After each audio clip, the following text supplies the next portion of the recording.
ৰে বাবা ৰে লুকি বাবা মোৰা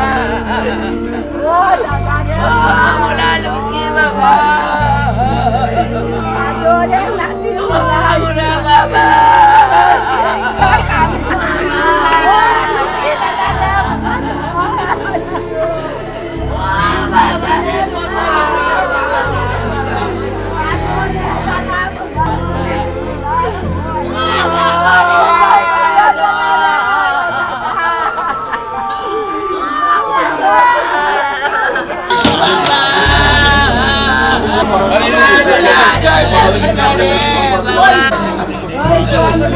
অৱশেষত স্বগৃহলৈ লৈ অহা হ'ল প্ৰশান্ত হাজঙৰ মৃতদেহ আৰু যোৱা 11 ফেব্ৰুৱাৰীত কৰ্ণাটকত ৰেলপথত ৰহস্যজনকভাৱে উদ্ধাৰ হৈছিল প্ৰশান্তৰ মৃতদেহ আৰু তাৰ পিছত পৰিয়ালটোৱে অসমৰ মুখ্যমন্ত্ৰী ডক্টৰ হিমন্ত বিশ্ব শৰ্মাৰ ওচৰত অনুৰোধ জনাইছিল যে প্ৰশান্ত হাজঙৰ মৃতদেহটো তেওঁলোকৰ পৰিয়াললৈ লৈ আহিব লাগে আৰু মুখ্যমন্ত্ৰী ডক্টৰ হিমন্ত বিশ্ব শৰ্মাৰ হস্তক্ষেপত প্ৰশান্ত হাজঙৰ মৃতদেহ লৈ অহা হৈছে ঘৰলৈ। আমি দেখুৱাইছোঁ এই মুহূৰ্তত নিউজ লাইভৰ দৰ্শকসকলক এক বুজাব নোৱাৰা পৰিৱেশ, এক শোকাকুল পৰিৱেশ।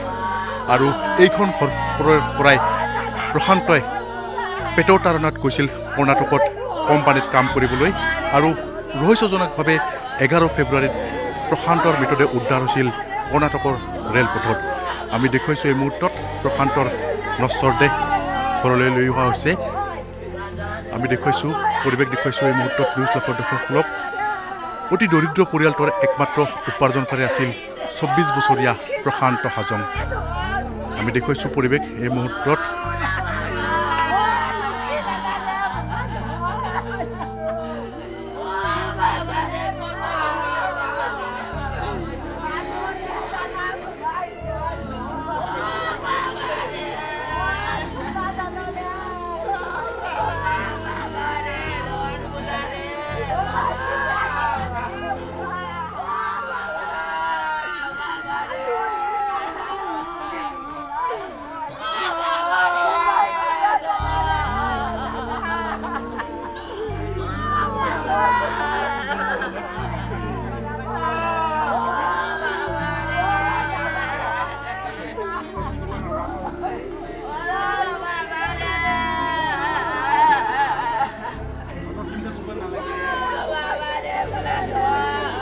মুখ্যমন্ত্ৰী ডক্টৰ হিমন্ত বিশ্ব শৰ্মাৰ হস্তক্ষেপত ইতিমধ্যে প্ৰশান্ত হাজঙৰ মৃতদেহ ঘৰলৈ লৈ অহা হৈছে।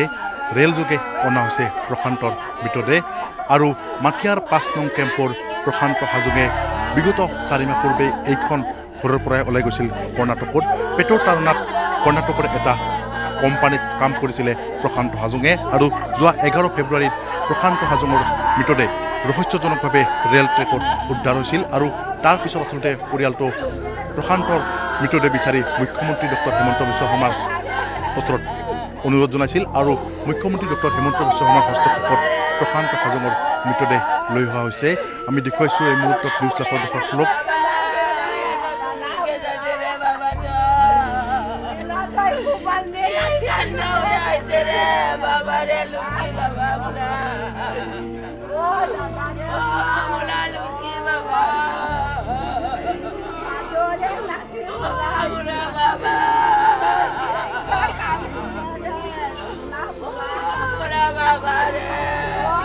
আমি দেখুৱাইছোঁ পৰিৱেশ এই মুহূৰ্তত নিউজ লাইভৰ দৰ্শকসকলক।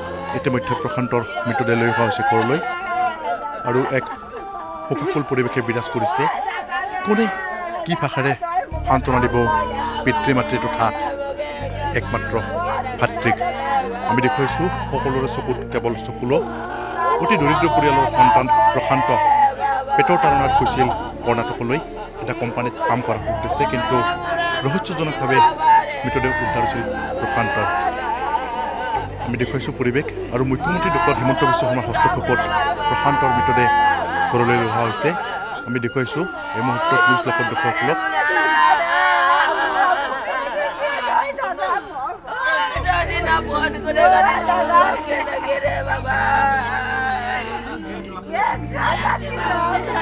আমি দেখুৱাইছোঁ পৰিৱেশ এই মুহূৰ্তত নিউজ লাইভৰ দৰ্শকসকলক আৰু ইতিমধ্যে প্ৰশান্তৰ মৃতদেহ লৈ অহা হৈছে ঘৰলৈ। অনিচ্ছা সত্ত্বেও কিছু কথা পাতিছোঁ। আপোনালোকে যথেষ্ট কষ্ট কৰিলে মুখ্যমন্ত্ৰীগৰাকীৰ হস্তক্ষেপত প্ৰশান্তৰ মৃতদেহ আহি পালে। আচ্ছা, এটা কথাই ক'ব লাগিব যে প্ৰশান্ত হাজঙৰ আচলতে আমাৰ ইয়াতে অনাৰ কোনো মানে সামৰ্থ্যই নাছিল বা তেনেকৈ আমাৰ সুবিধাজনক নাছিল। তেনেকৈ আমি পোনপ্ৰথমে মানে প্ৰশান্তৰ খবৰটো পাই আমি মাটিয়া ভাৰপ্ৰাপ্ত আৰক্ষী বিষয়াৰ ওচৰত গৈছিলোঁ, নিপু চৌধুৰীৰ ওচৰত। তেখেতে আমাক এনেকৈ মানে আমাৰ লগত তেখেতে সহায় কৰিছে আৰু তেখেতৰ যোগাযোগত গোৱালপাৰা জিলা আৰক্ষী অধীক্ষক মহোদয় আৰু গোৱালপাৰা জিলা আয়ুক্ত মহোদয় তেখেতসকলে আলাপ আলোচনা কৰি আমাৰ অসমৰ মুখ্যমন্ত্ৰী মাননীয় হিমন্ত বিশ্ব শৰ্মা মহোদয় তেখেতৰ নিৰ্দেশ মৰমে আৰু তেখেতে আমাৰ এই দুখীয়া পৰিয়ালক সহায় কৰিছে। মুখ্যমন্ত্ৰীৰ হস্তক্ষেপত অনা হ'ল, মুখ্যমন্ত্ৰীৰ হস্তক্ষেপত অনা হ'ল আৰু আমি মুখ্যমন্ত্ৰী ছাৰক আমি হাজং জাতি তৰফৰ পৰা বা আমাৰ ৰাইজৰ পৰা তেখেতক আমি আন্তৰিক শ্ৰদ্ধা জ্ঞাপন কৰিছোঁ, শ্ৰদ্ধাৰে হেঙা জনাইছোঁ আৰু গোৱালপাৰা জিলা আয়ুক্ত মহোদয়কো আমি শ্ৰদ্ধা জনাইছোঁ, ধন্যবাদ জ্ঞাপন কৰিছোঁ। আমাৰ আৰক্ষী অধীক্ষক মহোদয়কো আমি অশেষ ধন্যবাদ জনাইছোঁ আৰু মাটিয়া ভাৰপ্ৰাপ্ত আৰক্ষী বিষয়া নিপু চৌধুৰীকো তেখেতক আমি তেখেতৰ মানে দক্ষতা আৰু তেখেতৰ সাহসেৰে আজি এই ডেড বডিখন আমাৰ ঘৰত নিশ্চয় প্ৰশান্ত হাজঙৰ পিতৃ মাতৃয়ে শেষলৈকে চাবলৈ সক্ষম হ'লে আৰু গতিকে তেখেতসকলক আমি ধন্যবাদ জ্ঞাপন কৰিছোঁ।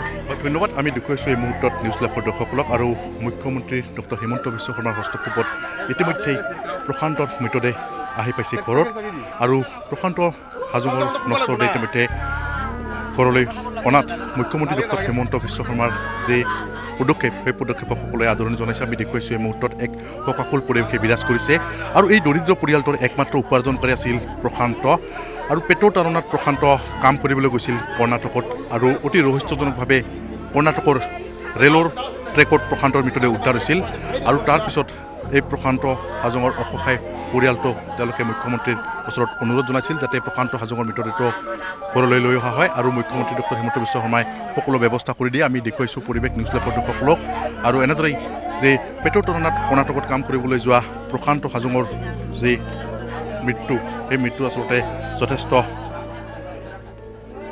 শোকৰ ছাপ পেলাইছে সমগ্ৰ অঞ্চল জুৰি। আমি দেখুৱালোঁ এই মুহূৰ্তত নিউজ লাইভৰ দৰ্শকসকলক যে 24 বছৰীয়া প্ৰশান্ত হাজঙৰ যে মৃতদেহ বিগত প্ৰায় 5 দিন পিছত আচলতে মুখ্যমন্ত্ৰী ডক্টৰ হিমন্ত বিশ্ব শৰ্মাৰ হস্তক্ষেপত ঘৰলৈ লৈ অহা হৈছে। স্বগৃহত এতিয়া প্ৰশান্ত হাজঙৰ নশ্বৰ দেহ।